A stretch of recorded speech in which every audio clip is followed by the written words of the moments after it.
Hello दोस्तों, देवभूमि education point में आपका स्वागत है एक बार फिर से। तो साथियों, यहाँ पर जैसे कि आपने आज देख लिया होगा, डीएलएड के लिए उत्तराखंड में डीएलएड के लिए जो मैक्सिमम आयु मांगी गई थी वो 30 वर्ष तक के लिए मांगी गई थी।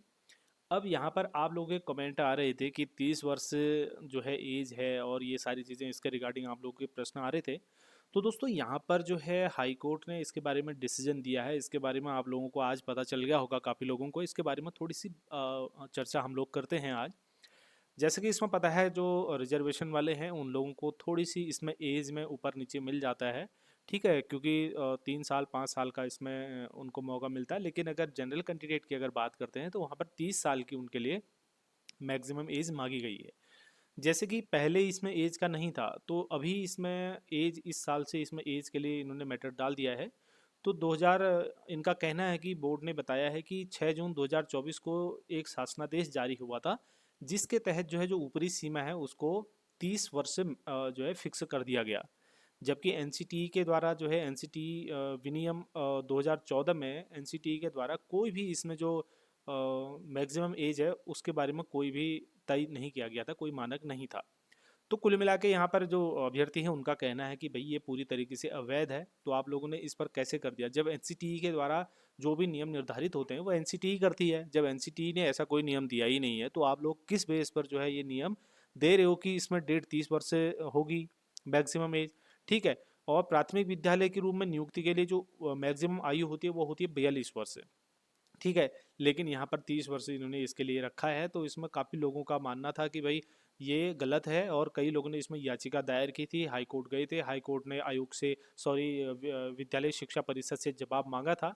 ठीक है। अभी भी इसमें 2 हफ्ते का, 6 हफ्ते का समय मांगा है। ठीक है। और बोर्ड ने अब इसमें, कोर्ट ने इसको स्वीकार करते हुए जो याची हैं उन लोगों को बोला है कि भाई आप जो है फॉर्म भरिए, और साथ ही बोर्ड को ये आदेश दिए हैं कि याचियों के द्वारा जो आवेदन पत्र होंगे उनको आप अंतिम रूप से क्या करेंगे, स्वीकार करेंगे। तो आज ये इन्फॉर्मेशन आई थी, इसको थोड़ा सा और डिटेल में समझ लेते हैं दोस्तों। हाईकोर्ट ने शनिवार को उत्तराखंड विद्यालय शिक्षा परिषद रामनगर द्वारा डीएलएड प्रवेश परीक्षा में शामिल होने के लिए 30 वर्ष की अधिकतम आयु मांगी थी।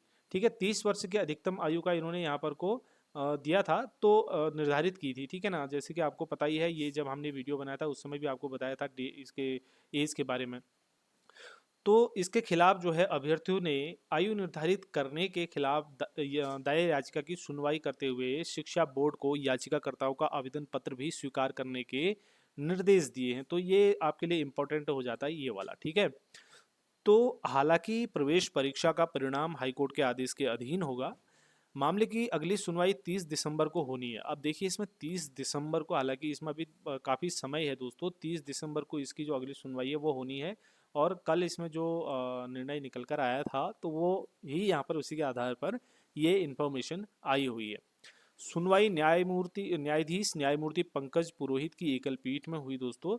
मामले के अनुसार अभिषेक नेगी और अन्य ने विद्यालय शिक्षा बोर्ड रामनगर के द्वारा जो डीएलएड के फॉर्म निकले हैं, ठीक है, इसकी प्रवेश परीक्षा के लिए 4 सितंबर 2024 को जारी विज्ञप्ति, ठीक है, जो विज्ञप्ति 4 सितंबर को आई थी, जारी विज्ञप्ति को चुनौती देते हुए कहा कि विज्ञप्ति में उक्त परीक्षा के लिए 30 वर्ष से अधिकतम आयु निर्धारित की गई है।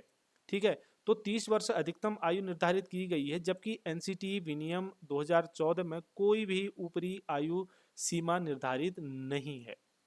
ऐसे में बोर्ड ने अपने विज्ञापन में जो शर्त रखी है वो पूरी तरीके से अवैध है। ठीक है, ये इन याचियों का कहना है। ठीक है। और इसको कोर्ट ने माना भी है दोस्तों। मनमाने और बिना किसी आधार के इसको तय किया गया है। ये कहा कि सहायक अध्यापक प्राथमिक विद्यालय के रूप में नियुक्ति के लिए ऊपरी आयु सीमा 42 वर्ष है।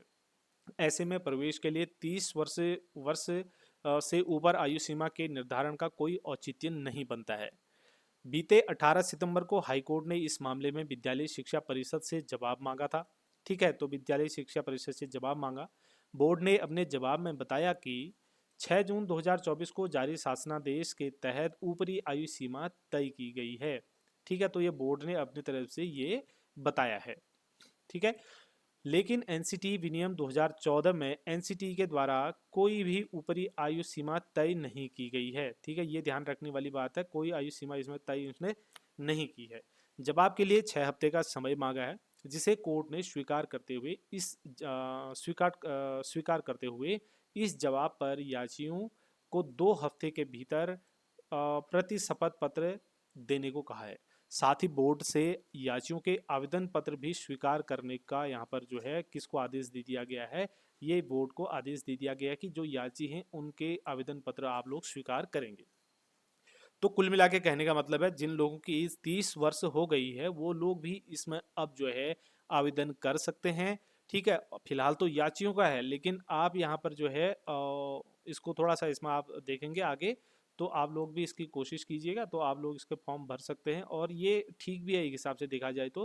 अगर आप लोग इसको भरना चाहते हैं तो इसके बारे में थोड़ी सी जानकारी लेकर के जो लास्ट डेट है उससे पहले भर लीजिए, शपथ पत्र वगैरह इसका वो करना है। ठीक है, और 2 हफ्ते के भीतर शपथ पत्र देने को कहा है। ठीक है, कोर्ट ने स्वीकार करते हुए इस जवाब पर याचियों को 2 हफ्ते के भीतर प्रति शपथ पत्र देने को कहा है। ठीक है, तो ये कर लीजिए। और बाकी इसमें जो कैंडिडेट हैं जनरल के, उनके लिए ये एज है। बाकी 35 किसके लिए है, 35 एज है जो रिजर्वेशन में आते हैं। ठीक है, तो मतलब 5 साल का और किसी को 3 साल का, इसमें पूरा अपना जो डिटेल है उसको पढ़ लेना दोस्तों आप। ठीक है, तो यहाँ पर अब ये इन्फॉर्मेशन आई है, काफ़ी लोगों को इससे राहत मिलने वाली है। ठीक है, कोर्ट ने कहा कि प्रवेश परीक्षा का परिणाम हाई कोर्ट के आदेश के अधीन रहेगा। कोर्ट ने ये साफ कर दिया कि जो प्रवेश परीक्षा का जो परिणाम होगा वो हाई कोर्ट के आदेश के अधीन होगा। जब हाई कोर्ट का आदेश आएगा, जिस हिसाब का आदेश आएगा उसी तरीके का फिर जो है आप यहाँ पर परिणाम जारी करेंगे उसका, प्रवेश परीक्षा का जो डीएलएड की प्रवेश परीक्षा होगी। ठीक है, बाकी अगर कोई इसमें नई इन्फॉर्मेशन आती है तो आप लोगों से शेयर की जाएगी। साथियों, आप लोगों का क्या मानना है इस बारे में कमेंट करके आप लोग ज़रूर बताएं। आपके कमेंट के आधार पर ही हम जो है चीज़ों को जानने की कोशिश करते हैं और फिर कोई नई इन्फॉर्मेशन आती है तो आप लोगों के लिए उसको लेकर आते हैं।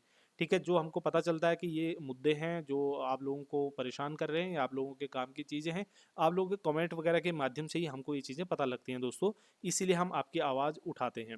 ठीक है, तो यही चीज़ थी नई इस बारे में। आप लोगों को शायद सुबह से ही ये न्यूज़ जो है फैली हुई है, ये चीज़ चल रही है, आप लोगों को, ज़्यादातर लोगों को इसके बारे में पता चल गया होगा। अगर कोई नई जानकारी आती है तो आप लोगों तक ज़रूर हम शेयर करेंगे। साथियों, इस वीडियो में इतना ही है। हमारे साथ बने रहने के लिए आप सभी का धन्यवाद। जय हिंद दोस्तों।